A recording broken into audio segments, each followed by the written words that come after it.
Welcome back. Welcome back to From the Shed and welcome back to another video. We are live. We are talking all things Chelsea. I hope everyone is doing well. It's Thursday. It is nearly time for the weekend. Unfortunately for us, we don't have, unfortunately or fortunately, depends how you look at this, but we don't have a game this weekend. We are game free. No FA Cup football for Chelsea this weekend. So a week off for the players, a week of stress eliminated for the weekend. We haven't got no stress to think about this weekend. But before we get into today's live stream, today's video, if you're here after the live stream as well, make sure you subscribe. That's all I can ask from you guys. Make sure you subscribe. We're going to be talking all things John Obi Mikel after the comments from Jamie Carragher at the weekend about the African Cup of Nations and his disgusting comments. Actually, they were disgraceful comments from Jamie Carragher. We're going to be talking José Mourinho. Galatasaray have accused José Mourinho of being a racist after his comments following the big clash between Fenerbahce and Galatasaray at the weekend. Another comical but crazy story that we have to address on this channel. You know, ex-Chelsea manager, um, still a fan favorite. Still a fan favorite, Jose Mourinho. And then, of course, we need to talk about the discussion around Luis Campos and the sporting directors that we currently have at the team. Who do we need to sign? Who do we need to sign in the next transfer window? That's going to be also a topic of discussion today. Now, let's start with Jamie Carragher, Sky Sports, African Cup of Nations comments after what was basically, let's add some context to the discussion. Now, after the game, it was Liverpool Man City. You know, we saw how well Mo Salah was playing against Man City. Um, And they were talking about Ballon d'Ors in the studio, you know, Micah Richards, Daniel Sturridge, Roy Keane, Jamie Carragher. And there was a discussion around the Ballon d'Or. Is Salah overlooked? Is he one of these players that just is never going to win the Ballon d'Or? And look, a lot of people probably overlook Mo Salah for a lot of things, but one thing I think he's definitely generated and increased over the last 2 or 3 seasons is a lot of praise from pundits, from fans, from other teams. You know, I don't think Salah's one of these players where, you know, he's overlooked that much. We know how brilliant he is. You know, if you watch Liverpool or you watch, you know, Mo Salah, who when he was at Chelsea, when he went on loan at Roma, or when he went to Roma, went to Fiorentina, um, you know, came back and is re developed himself as one of the world's best footballers. There's no shadow of a doubt that Mo Salah is probably one of the world's best players right now. There's no doubt in that. So I don't think many fans overlook Mo Salah's ability and what he's done, what he's accomplished in not just in English football, but what he's done for African football. You know, he's done a lot. And the comments that Jamie Carragher made were basically around Mo Salah cannot really be classed as someone who is in contention for the Ballon d'Or because he doesn't play internationally in a major tournament. So, i.e., he doesn't play in the Euros, he doesn't play in the World Cup. You know, Mo Salah could win the Champions League, win the Premier League with Liverpool, but unless he's winning something majorly on an international stage that is deemed as a major competition, so again, the Euros, the Copa America, the World Cup, he's always going to be overlooked. And I think the comment that came back at Jamie Carragher from Micah Richards and that was backed up by Daniel Sturridge was the African Cup of Nations is a major tournament. Um, Now you could see in on Sunday in the studio that clearly Carragher wasn't having none of it. You know, I think he basically said that he almost scoffed. He almost wanted to laugh at the fact that, you know, Micah Richards was deeming that the African Cup of Nations is a big tournament. And, you know, you have to remember, it might not be a massive tournament over here. It might not be a big tournament in England or in European football in the grand scheme of things, but go and ask Nigerians, go and ask Ghanaians, go and ask Egyptians, go and ask Moroccans, go and ask them if they think that the African Cup of Nations is a major tournament. It's probably one of the most watched sports in Africa. One of the biggest tournaments that you could think of. You know, it draws in millions, if not billions of people every year. Like it's a massive tournament, and to just kind of dismiss it like it's like the Audi Cup, you know, like a preseason tournament. Like that's how he kind of dressed it up. on Sunday, and you can't overlook how many players that have come from African, you know, nationalities, and they've come to the Premier League, they've come to Europe. John Obi Mikel spoke heavily about this. You could see, if you haven't already, go and watch his latest podcast episode where he goes passionately into the detail as to why you can't just dismiss it. Carragher's someone who hasn't won anything on a major international stage. He didn't win the Champions League. He didn't win the World Cup, sorry. He didn't win the Euros. He won the Champions League. That's all he's won. And that's at club level.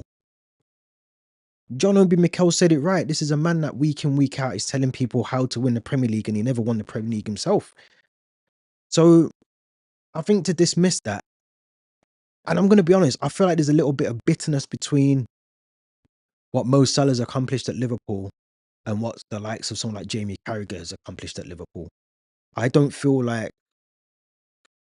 Jamie Carragher is satisfied with the fact that he didn't do as well for Liverpool. Now, some will say, yes, he won European trophies. He won, the Champions League. He won it in great fashion in Istanbul, in Turkey. But when you think now, you look at Jamie Carragher, even someone like Virgil van Dijk surpassed him. Even Trent has surpassed him in terms of legendary status for me at Liverpool. So for Jamie Carragher to come out and talk that badly about a tournament that even he can't even have the respect for, but also the audacity to talk about international tournaments like he's won something there. He wasn't even England's best defender. And he's talking about international football. The same player that got turned inside out by Gianfranco Zola. That defender that got put on his ass. That defender is talking about African football. This is the problem. This is the problem with the media over here, that they don't. And if you, like I said, go to John Obi Mikel, go and tune into his latest podcast. You'll see how much passion, how much rage, how much anger he feels about this topic. This is a big. I mean, he's obviously Nigerian. He's won things for Nigeria.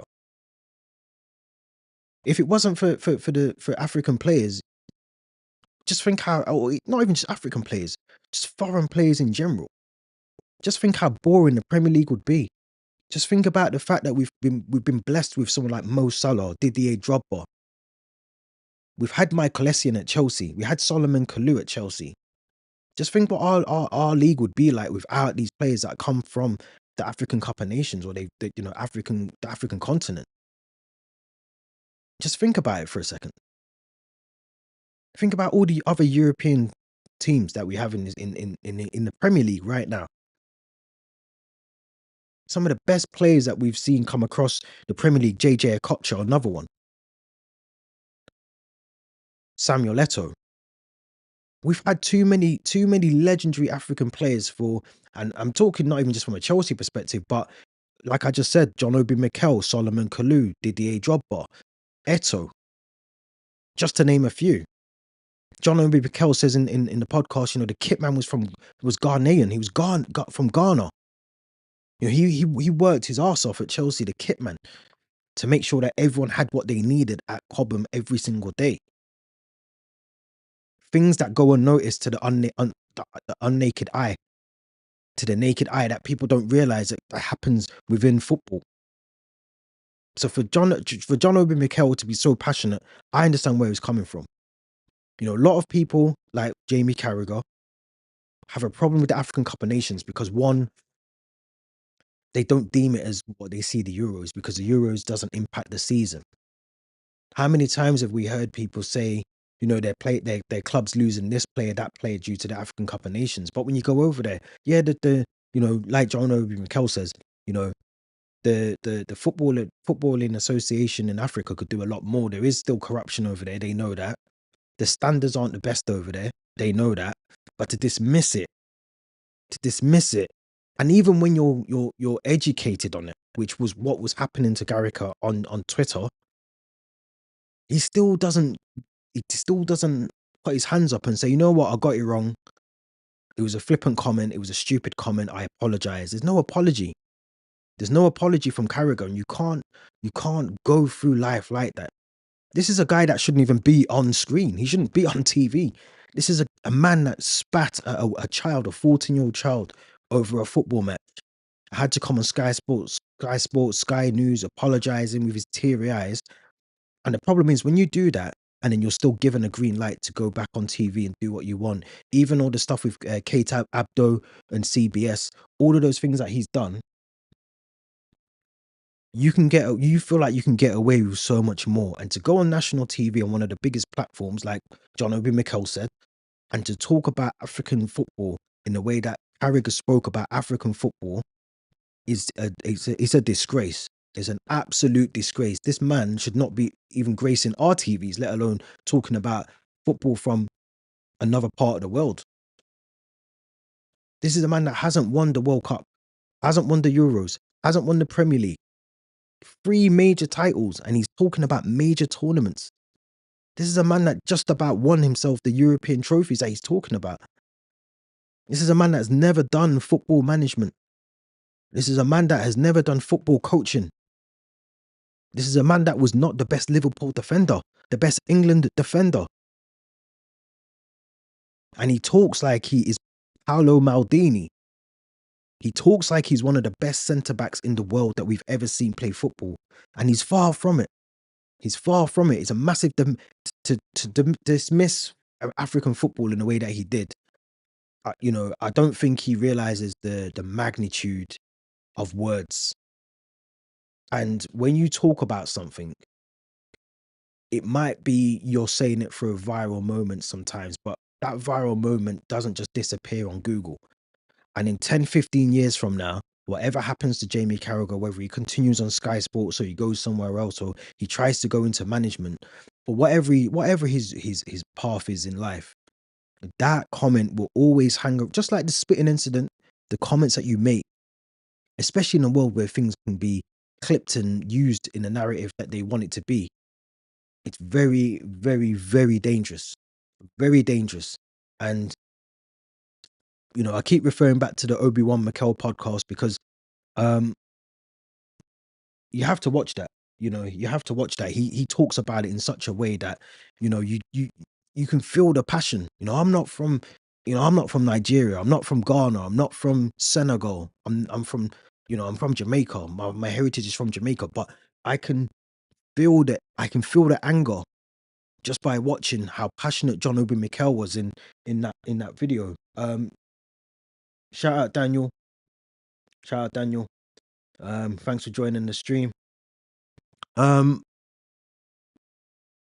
but to dismiss the comments like that is for me it's unbelievable. It's unbelievable. And thankfully, Mika Richards, thankfully Daniel Sturridge had the courage to step up and talk to him in that way that they did on Sunday, because Carragher would never say that about the Euros. George Weah, by the way, let's have it right, has won the Ballon d'Or. He's African. He won the Ballon d'Or. So if we're talking about Africans not winning it, he's won that. Now, Mo Salah, should he have a Ballon d'Or? 100%. 100%. His records don't lie. His goals and assists don't lie. His quality doesn't lie. You can't hide away from the fact that he's one of the best footballers. But at the same time as well, you can't then go and dismiss. You can't then go and dismiss what is going on in a tournament just because you think it isn't deemed as a major tournament. Who is he? Who made Jamie Carragher the guy to tell us fans, what we deem to be major or not? Who is he? Who gave him? Why does he think he's the gatekeeper of telling us what we can and can't think is a major tournament? It's a disgraceful thing, and the fact that there's no repercussions of what he says. There's no issued statement from Sky Sports to say actually those are the views of Jamie Carragher, and they're not shared by Sky Sports. Kind of tells you that he's in a untouchable place at Sky Sports as a pundit, because the backlash should be a lot louder than it actually is.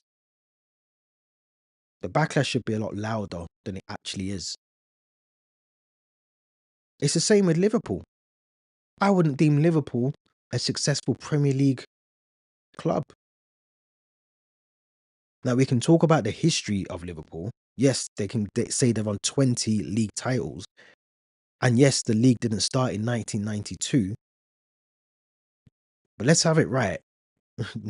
They might be dominating the last 5, 6, 7 years, but they've been through some horrible times. So I wouldn't, in modern day football, let's not go back to the 80s. In modern day football, I could easily sit here and say Liverpool are not a brilliant Premier League team. They haven't been for years. Yes, they are now. They're on the up. They're winning Premier League trophies again. But under Roy Hodgson, were they? When King Kenny came back, were they a force to be reckoned with? It was only under the resurgence of Jurgen Klopp that they've actually become a threat in the Premier League again.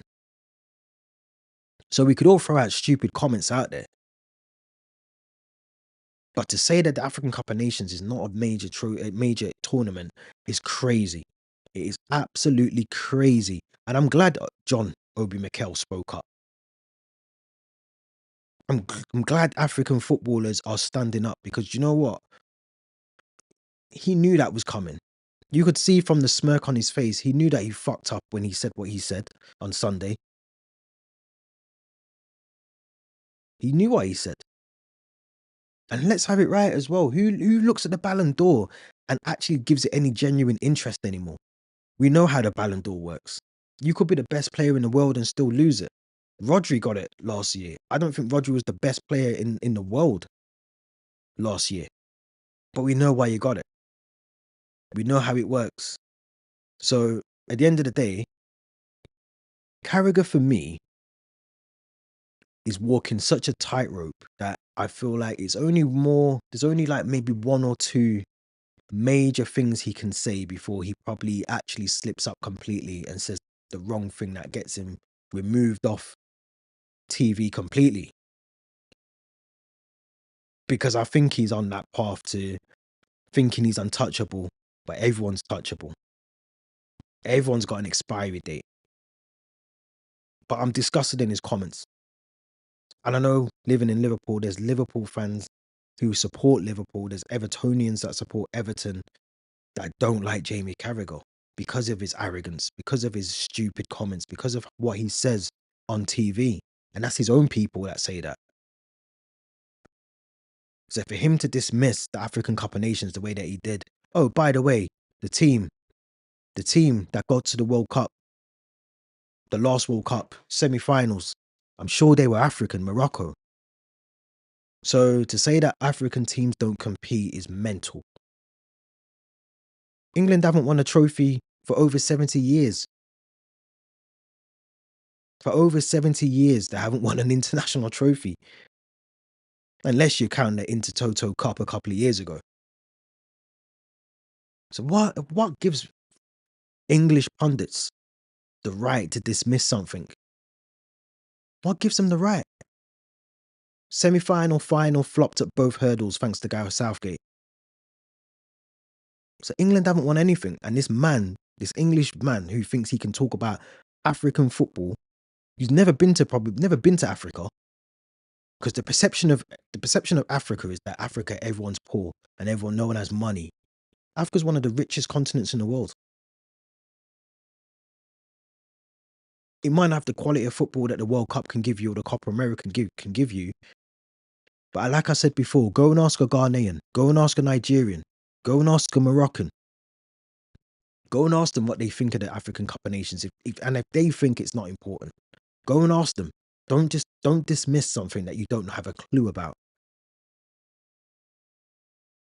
Because it's really distasteful. And I'm sure there's things that when other fans say things about Liverpool fans or their club, I'm sure he'd be the first one to speak up and say something, even if it was true or not. So I think when it comes to certain things, you gotta double down and say, actually, you know what, I got it wrong. And if he can't do that, then so be it on him. But I'm telling you from now, Jamie Carragher is on a slope of destruction. And one thing will happen when that happens, he'll be removed. He'll be removed because no one is greater than the thing that's generating the money. So CBS, Sky Sports, they'll remove him. They'll remove him. He thinks he's untouchable. You see it all the time when he's doing his commentary, when he's biased against Liverpool. You know, he was only the other week he was saying that Mo Salah should is arrogant and shouldn't be getting what he deserves. Then he flip-flopped and said actually we should give him what he wants. So this is a man that just sounds like he's got jealousy and hatred because he hasn't won the Premier League. All he's got to his name in terms of major tournaments is the Champions League. He didn't win no Euros, no World Cups. Like I said, go and check out Jamie Carragher being slated by Obi Mikel on the Obi-Wan podcast. Make sure you go and check out that because I'm telling you from now, you can see the passion in Obi Mikel. And like he says, whatever you think about the African Cup of Nations, whether you're annoyed because you lose players, no, we used to lose Essien. We used to lose Michael Essien. We used to lose him throughout the season. We used to lose Drogba, Solomon Kalou, key players. Obi Mikel, key players used to lose every single season. Not one time have I ever heard a Chelsea fan say, actually, the African Cup of Nations is rubbish and we don't need it. Or it's not a major tournament. Imagine Mikel or Essien saying, actually, the Euros is shit. The Euros is shit. England haven't won it for 70 years. Why did they participate in it? They're never going to win it. Imagine Mikel saying that or Essien, Drogba coming out and saying that. The uproar would be mental. That's all I'm saying. I think sometimes you got to read the room. You got to be careful, especially when you're in the public eye, as much as someone like Carragher is. Read the room. You might not think African Cup of Nations is important, but like I said, go and ask all the Africans who watch the African Cup of Nations and ask them if they think it's important. I'm sure they'll tell you a completely different answer to what you thought you had to say on Sunday. Let's move on. Because another crazy story happened. Galatasaray. Now, the game, I think, ended 0-0. José Mourinho, clearly, ex-Chelsea manager, is at Fenerbahce. And Galatasaray because I've watched the video, were jumping around like a bunch of monkeys.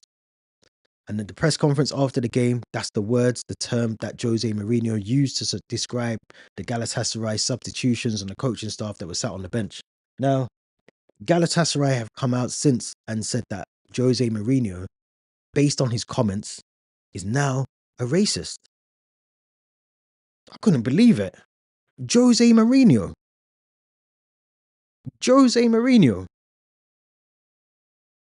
Yeah, I'm not having that one. I'm sorry. I'm not having that one. Listen, some of you lot might be too young to remember this, but I remember Ron Atkinson, and he was buying Dwight York, he was buying this player, that player, right? And when he was deemed to be a racist after his comments, and they were racist comments that he made, and he grew up in a different era, but I'm not excusing what he said. I wasn't shocked by that because he's old school, and that's how British managers spoke back then. That's just a common thing. It's not right at all. And Ron Atkinson, you never heard of him again after his comments that he made. I think it was about Marcel Desailly of all players, actually. But José Mourinho, that's like saying Princess Diana was racist. Like, it's never gonna happen. It's never gonna happen. José Mourinho has got Didier Drogba. He's got Obi Mikel. And they're coming out and saying, this man is like my second dad. We're like his kids. That's how much José Mourinho treated his players. José Mourinho, and this is all facts. If you go out there, Google it. It's all out there. You can see it live in 4K. José Mourinho has been Didier Drogba, Michael Essien. They've all said this man knew everything about me. If I was down, if something was happening in my personal life, Jose knew about it. Jose still keeps in touch with Mikel, with Didier Drogba. He still keeps in touch with all of them. This cannot be a man that is racist. It can't be. And I know it's not I put a tweet out yesterday off the back of, I think it was Michael Essien's Twitter post, and everyone's saying actually your comment's wrong because it's actually just Galatasaray. No, no, no, that's not what I was saying.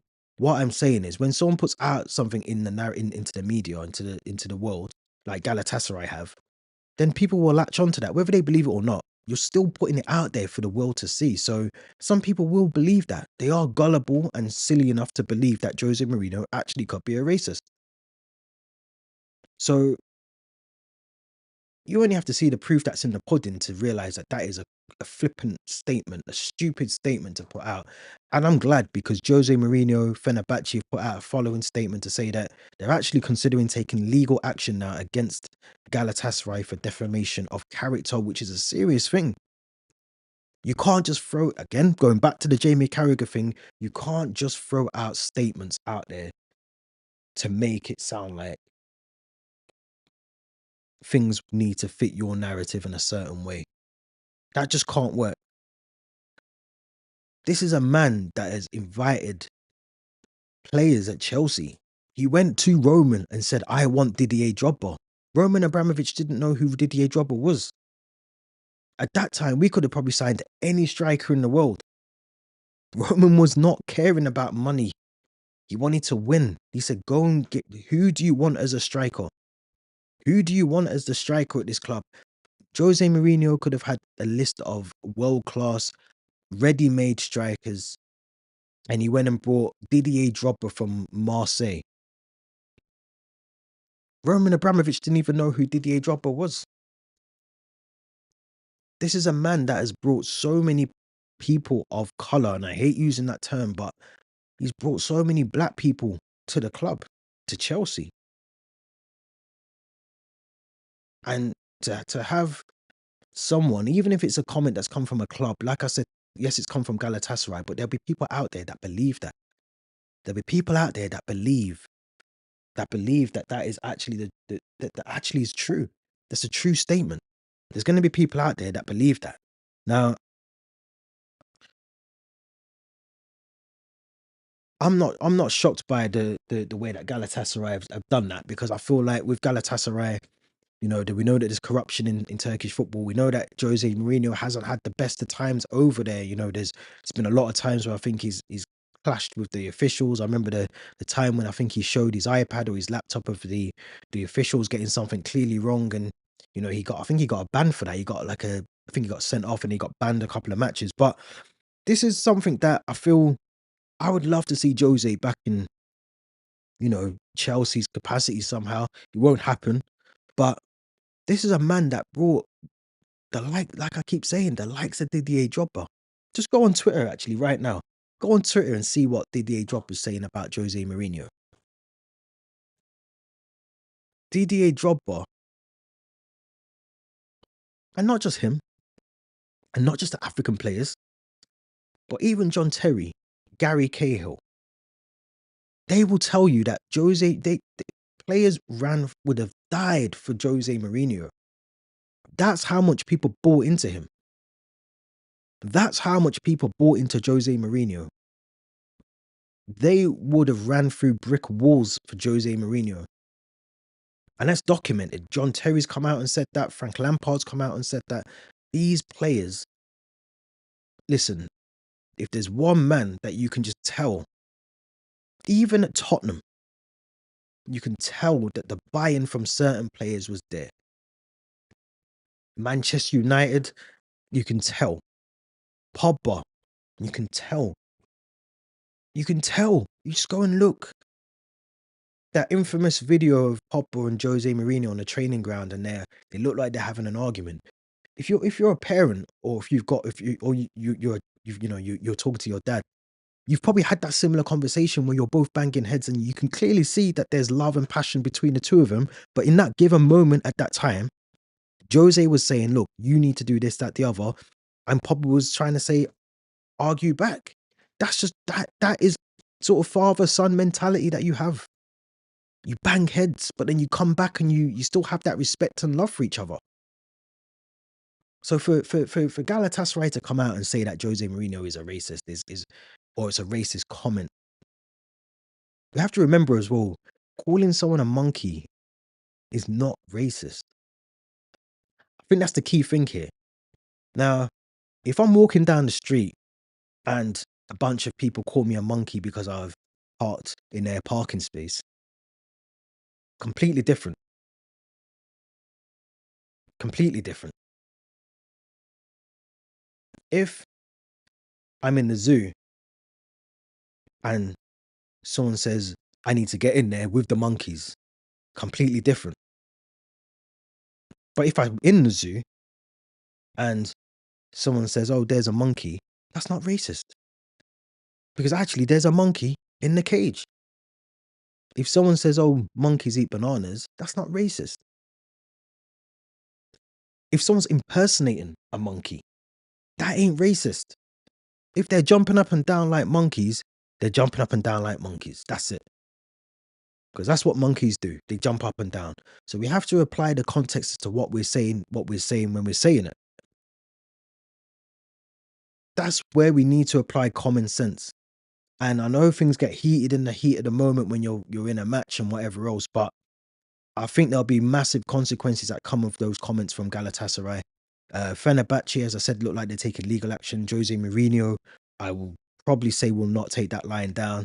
It's a very strong comment to make about someone that clearly is the total opposite of what you're accusing him of being, or what accusing his intentions of what he said. You can't do that. You just can't do that. You can't do that. So credit to Jose. Normally he's the one in the firing line. Normally he's the one that gets in hot water. But this time he's in the right. This time hopefully he can get that resolved very quickly. But to call him a racist, you can clearly see with players coming out, even Didier Drogba. Let's not forget Didier Drogba played for them. He played for Galatasaray. He's come out and defended Jose Mourinho. So we have to remember that as well. But there's no way he's a racist. That's like I said, that's like calling Princess Diana when she was alive racist. That's not happening. That's just not happening. It's just not happening, is it? That's just the one person that clearly is not racist at all. But let me know what you think in the comments. Don't forget to subscribe. Don't forget to like the video. All of that good stuff. We don't have a game this weekend, so of course there is going to be hopefully a very good edition of the podcast coming out over the next couple of days. So make sure you tune in for that one. Before we wrap up, let's talk up some transfer news, because obviously the protest happened on Tuesday. We touched on that earlier in an earlier video yesterday. But I want to know from you guys actually. Are we still going to make top four and Champions League? And more importantly, who should Chelsea sign in the summer? That's what I want to know. What key areas as Chelsea fans, what key areas do we think we need to sign? I personally think if we keep these sporting directors, which I think we are, it looks like that after the protests, a lot of the comments that were coming out was that the club are happy with the sporting directors. We've got this Luis Campos sort of news coming around that they want him to be head of sport for Blueco. So that doesn't necessarily just link Campos to Chelsea. That means for Strasbourg and the whole Blueco umbrella of clubs that they'll eventually try and get. But it looks like our Paul Winstanley, Lawrence Stewart, they look like they're going to be here at the club for the foreseeable. If they are here, they have to get things right. This summer is so crucial. It's unbelievable. They have to go and get us a striker that is proven. They have to go and get us a Victor Osimhen. They have to forget this wage bill structure and this nonsense of not wanting to pay over the odds in terms of wages. They might have to, because the way that they've set the club up now, They have to change certain things. I'm not talking about changing the model completely, but they have to change certain things. They have to go a bit higher than the threshold of their wage bill that they've tried to put in place. Hence why Chilwell's gone, why Sterling's gone, the higher earners at the club. I think Reece James will probably be the only one now that's on like 275, 280, close to 300 grand a week at the club. But they have to change that to bring in a Victor Osimhen. They have to. They've got to look at who they can bring in. And the one thing I want these owners to do, or these sporting directors to do, I want them to go and get our targets early. Let's not wait until the season's kicked off and we're still panicking around, whilst the season kicks off and we're at deadline day, August the 30th or whenever it closes, September 2nd, whenever the window shuts, um, early stages of next season. We can't be in that situation next season where we're still trying to sign players. When this season ends and the window opens, we should be looking at trying to get deals not done now, but 100% we should be trying to look at getting deals done. But when that window opens, we can get things rolling very, very quickly.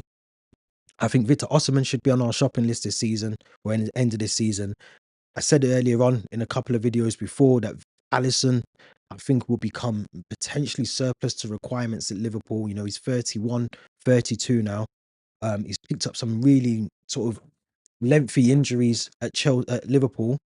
And I think we need a goalkeeper that's still solid enough, still can get us. You looked at Petrovic the other night against Southampton. You wasn't convinced. Surely. We know that Sanchez is not the answer.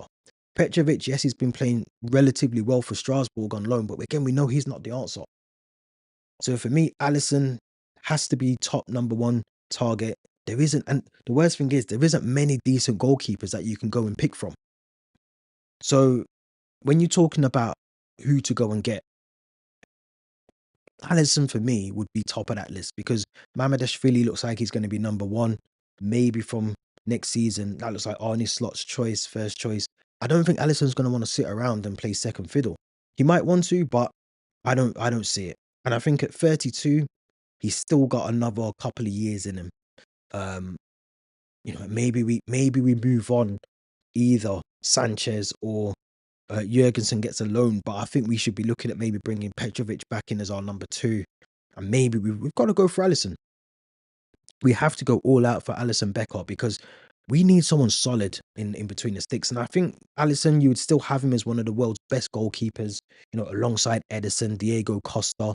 Um, you'd have him up there with those, Jan Oblak as well. Um, they're up there, but we have to make sure that we get a goalkeeper. We have to get a goalkeeper in the summer. Priority wise, I would say at the moment that has to be up there. Maybe it's priority number one. But yeah, I think the striker, Osimhen, I think we need to bring in another midfielder. But primarily we need to get a centre back as well. We need a whole spine. We need the whole spine still being completed. And again, there isn't many decent centre backs out there. I'm not talking about just bringing in a centre back who's of 30 plus age. I want a centre back that can come in who's the world class quality level, has leadership skills about them, but we can still have at the club for another 2, 3, 4, 5 years at this club. And this goes back to the point of we need to change the wage structure of trying to cap things at 160, 170 a week because Osimhen's not going to sign for that. They're just not going to sign for that. They're not going to come here and this is why the deal fell through, earlier on in the summer. We're not going to sign an Osimhen who's not going to come here when he's been offered more money in Saudi, more money, here, there, and everywhere. He's not going to come to Chelsea and play in a team that's very disjointed, which is going to have clearly seen that. Whether you dress it up in different ways, we are still very disjointed as a football club. He's not going to come and play for 180 a week when he could get more he could triple that going to Saudi. So we need to match what these other clubs are going to be doing in the summer. I look at right back. I still think Malo Gusto hasn't been good enough this season. He was really good under that season when Reece James was really injured and out for pretty much most of the season. But maybe it's down to lack of game time for Gusto, but he just doesn't seem like the player that we once had at the club. And I think he's struggled to find the form that he once had in the team. And I think Reece James, another one I said yesterday that I feel like Reece James, we're just gonna have to manage his minutes for the rest of his career now. And I don't think if we're gonna go and push on for Champions Leagues, Premier Leagues, hopefully, we can't we can't rely on him. Now I got shot down when I said this. I'm gonna say it again. I think we should be all over Trent Alexander-Arnold. And I know he's going to Real Madrid. I know he is. I know. We know that. He got subbed off again last night for Joao Quansah, but we should still be looking. I'm not saying he's going to sign a deal with us at all because he ain't going to do that. But the fact that we aren't even trying to hijack that move, you know, that kind of tells me the intentions of the club. Is it a waste of time, waste of resource talking to Trent? Possibly, but if you don't try, you don't get. And I'm just saying, Trent's contract runs out. He's running out. He's got a couple months left on it. He might have something pre-agreed with Real Madrid, but there's no harm. I mean, listen, please, just go and watch Trent play football. The passing range, everything, even his defensive duties is I think has got better under Arne Slot. The fact that we're not even trying to get that deal, to me, I just don't get it. Now, I'm not saying he's going to sign for Chelsea or that he's even interested in coming to Chelsea, but we haven't even flirted with the idea or tried to persuade him. I think under Roman, I think under a really good manager, I think we would have tried to get Trent. I think we would have tried. And people will say that we don't necessarily, he wouldn't come because he's a Scouser and all that. Listen, we nearly signed Steven Gerrard, the club's legend. Liverpool legend Steven Gerrard wanted to come to Chelsea. So all this sort of stuff about, he's a Scouser, so he wouldn't come to Chelsea is nonsense, Um, but we need a right back. I'm saying all that to say I think we need a right back. We need someone that's going to be able to come into this team and consistently play right back for us, because the way that Maresca's setting his team up now, clearly he wants us to play as a flat four at the back with the two in the midfield, three and the one up front. It doesn't look like he's going to change the system tactically any other way apart from that. So we need someone who's confident, consistent in that right back position. I think Cucurella's nailed down left back. I've been really impressed with him this season. But again, we're going to need cover at left back. We know that Cucurella can probably play the whole season, but if he gets injured, if he gets suspended, if we need to rotate him, who's coming in? Chilwell's not coming back to this football club. Renato Vega, I don't see him coming back at the club. He doesn't even want to play left back. So, goalkeeper, left back, we need one of those. We need a right back. I think we need a solid centre back. So there's 4 players already. I think we need another midfielder. The reason I say that is because I think with Lavia, I feel like this Lavia season is a massive one for him. I feel like this is the next season. Let's write this season off, because even if he was to come back in, March, April, he's not going to be getting the minutes and game time that we expect him to get. So let's write this season off for Lavia. But if he goes for another season where he's not playing well, he's not fulfilling the role that we need him to do, we're gonna have to start questioning this move, because it's a lot of money. I'm sure we paid 65 million or in that region for him, and I haven't got the stats to hand, but I would say he's probably played, I'm going to say 6, is it 6, 7 games for us? It must be less than 10 games he's played for us this season, since he's signing. So for that price, and he's now coming into like his full second season at the club. I think we need to question mark that transfer. If we can't keep him fit next season, we 100% need to bring in another midfielder, because, again, I could see maybe Keenan Dewsbury Hall moving on in the summer. That literally just leaves Enzo Caicedo. We'll obviously get a couple of the loanees back in terms of Andre Santos and all the rest of it, but there's no guarantee that they're going to hit the ground running when they come into this team, or that Maresca's even going to be keen on them to play in the Premier League as well. So again, I think we still need that depth in there, especially if we make the Champions League. If we make the Champions League, There can be no excuses for this ownership, these sporting directors. They have to go and get us Champions League winning players. That's Victor Osimhen. That's that on the level of Reece James slash Trent Alexander-Arnold. We need those kind of players in this squad. We can't be going out and bringing in, Estevao and all these other players and being happy with them, because we don't even know if they're going to be able to fit into the Chelsea squad the way that the manager wants them to play. Mark Gu cannot be, and Nicholas Jackson can't be our strikers going into the Champions League. Christopher Nkunku might not be here in the summer. Sancho, I wouldn't trust him to win us a Champions League. Neto, not really sure. So, we don't know what's happening with Mudryk. B sample still. I think the B sample's been lost somewhere. I don't know what they've done with it, but DPD must be delivering it to Cobham or something, because it's been lost in on the way. So, yeah, we've got a lot of issues, and this is going back to the protest. This is going back to the lack of decision making that's correct with these sporting directors. But if you look through it, we need a goalkeeper. I would say a centre back, even though, as I said, Wesley Fofana is going to be coming back, and Slimino's in the team now. I wouldn't say they're proven winners though, if we're being honest. We signed Fofana off the back of a really good or half average Leicester season, and Slimino we don't know about. We need someone solid in that back line. We need a solid goalkeeper. So I'd go for Alisson. Unsure about the right back position, and again, I do like Josh Ashiempong. I do think he's a really good player, but again, is he going to win you the Premier League or the Champions League? I don't think so. So I think we need a solid right back. We need a centre back.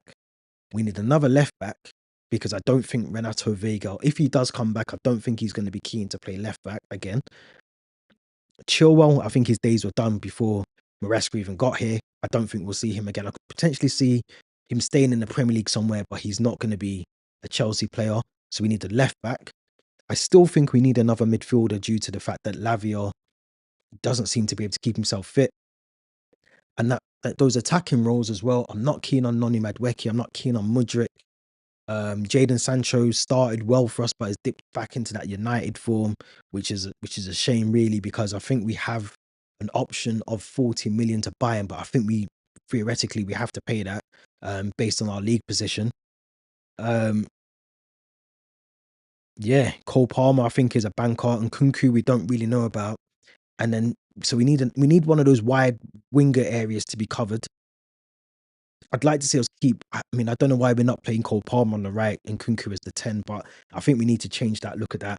And strikers, we need one. We need a Victor Osimhen. We need a Victor Gyökeres. We need someone, and it can't be Liam Delap.